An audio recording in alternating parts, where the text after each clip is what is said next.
National Hydrology Project, or NHP, is a World Bank supported central sector scheme started in the year 2016-17, focusing on establishment of real-time data acquisition system, or RTDAS, establishment of supervisory control and data acquisition, or SCADA system, for water infrastructure on pan-India basis for 34 states, including West Bengal Groundwater or State Water Investigation Directorate (SWID) under Water Resource Development Directorate, Government of West Bengal, and West Bengal Surface Water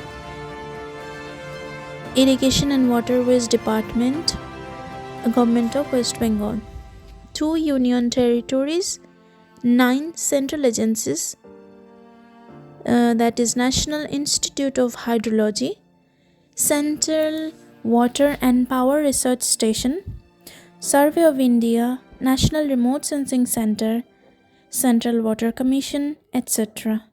3 river basins, Damodar Valley Corporation, etc.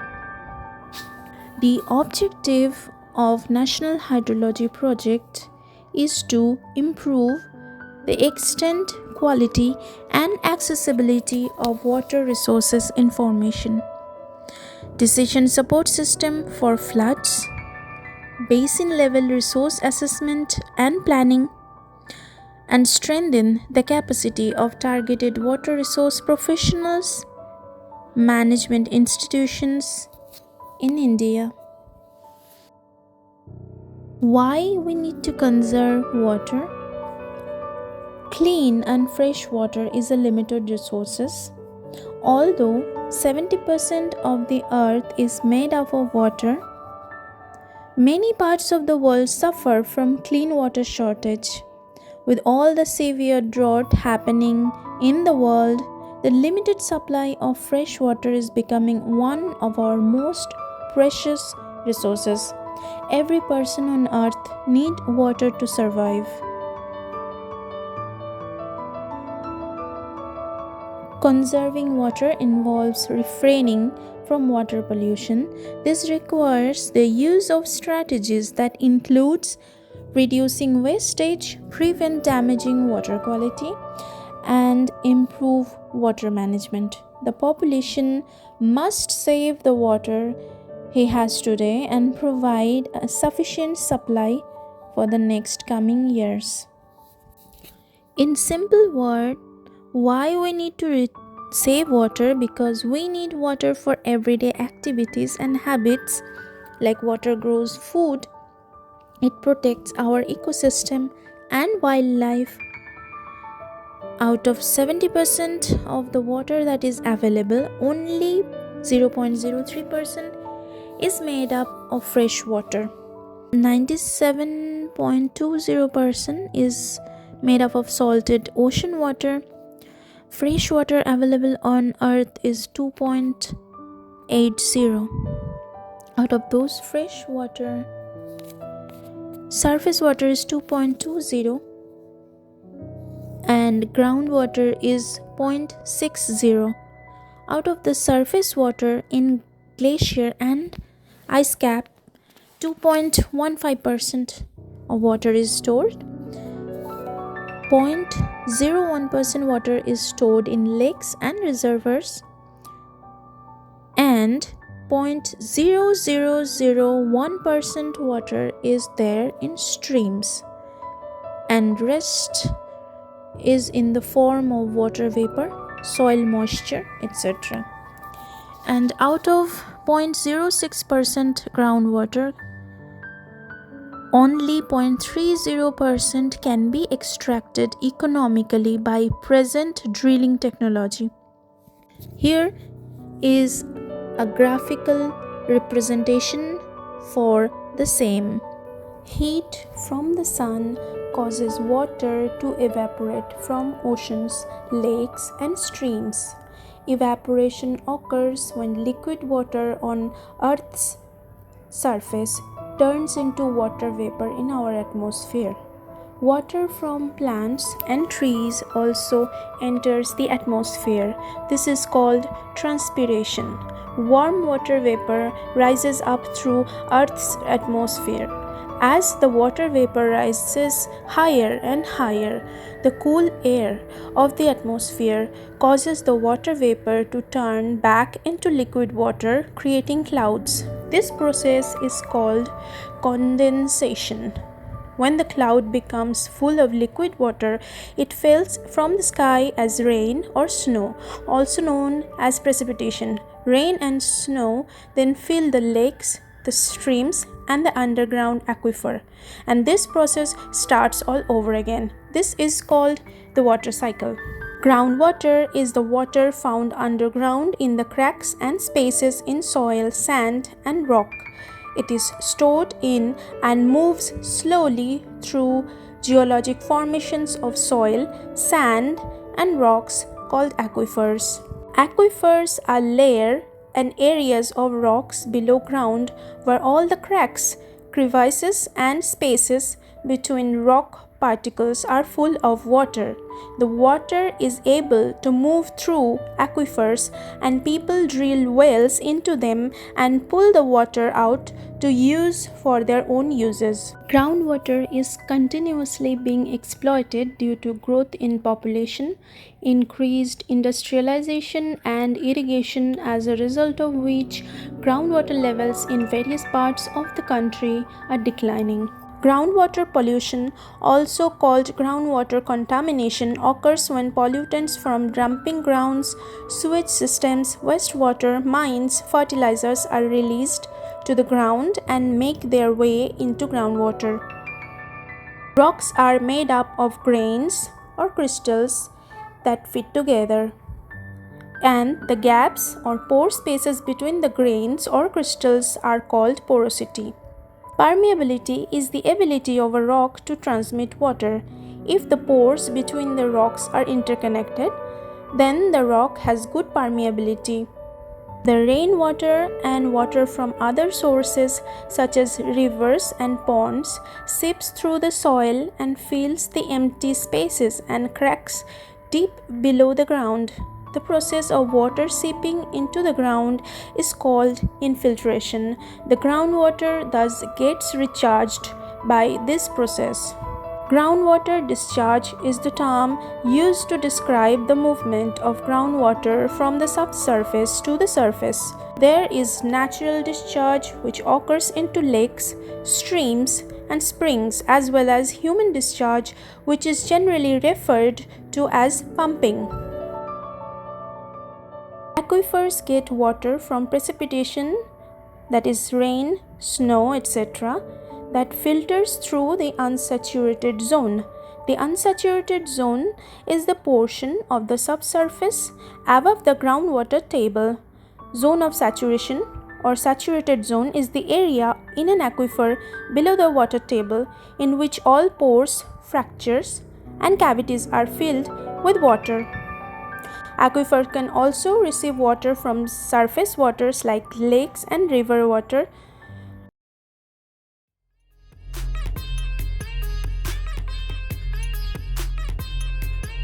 Installation of telemetry-enabled water monitoring stations are going on to establish real-time data acquisition system or RT-DAS across West Bengal. Site selection process using global positioning system or GPS enabled devices are essential for that. To install digital water level recorder or DWLR, first a permanent hydrograph station or PHS is drilled.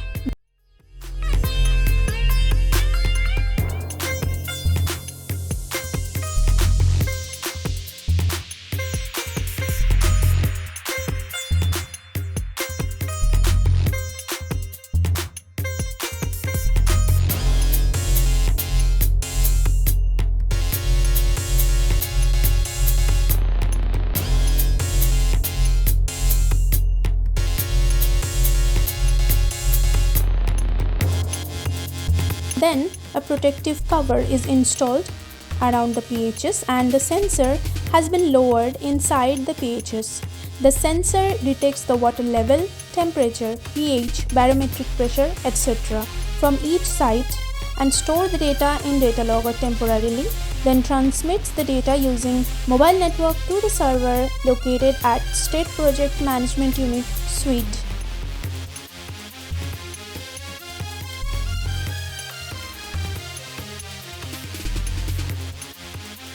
Water Resources Management or WRM is the process of planning, developing and managing water resources in terms of both water quality and quantity across all water uses. It includes the institution, infrastructure, incentives and information system that support and guide water management. Automatic Rainfall Monitoring Station, Automatic Rain Gauge or ARG are installed, and it also sends the hourly rainfall data using the same system.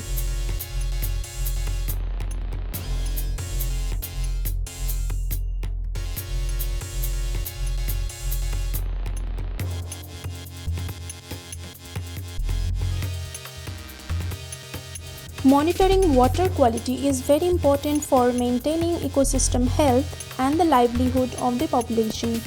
Regularly monitoring water quality is a crucial part of identifying any existing problems or any issues that could emerge in the future. For example, data has been used to reveal that over the past few years, increase in fertilizer used for food production had increased global nitrogen pollution in rivers by up to 20%. Water quality monitoring data is incredibly useful, however, it's not always easy to gather. Specialists use a range of different techniques to put together results, including taking samples of chemical conditions, analyzing sediments to find traces of metals, oil, pesticides, dissolved oxygen, nutrients, etc. Physical conditions such as temperature, erosion, and flow offer valuable insight, while biological measurements regarding plant and animal life indicate the health of aquatic ecosystems. Assessments based on monitoring data help lawmakers and water managers measure effectiveness of water policies, determine if water quality is getting better or worse, and formulate new policies to better protect human health and the environment.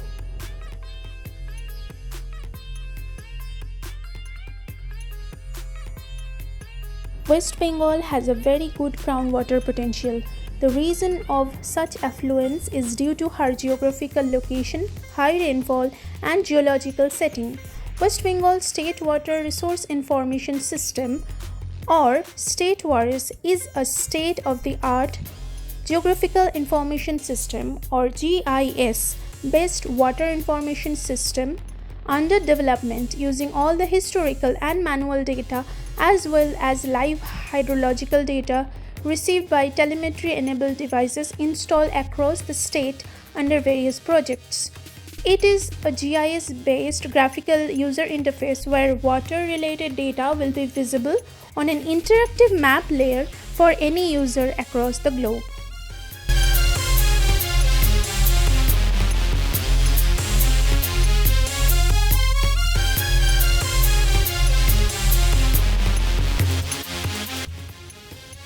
In recent time, we have seen some cities in India run out of groundwater. The same condition is going to hit many areas of the country soon.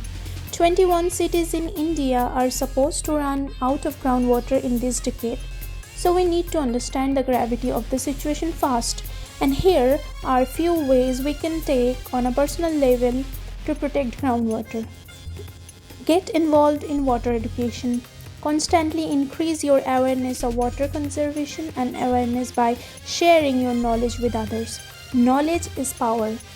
Don't leave the tap on while brushing or shaving. Pick native plant which will not require much water.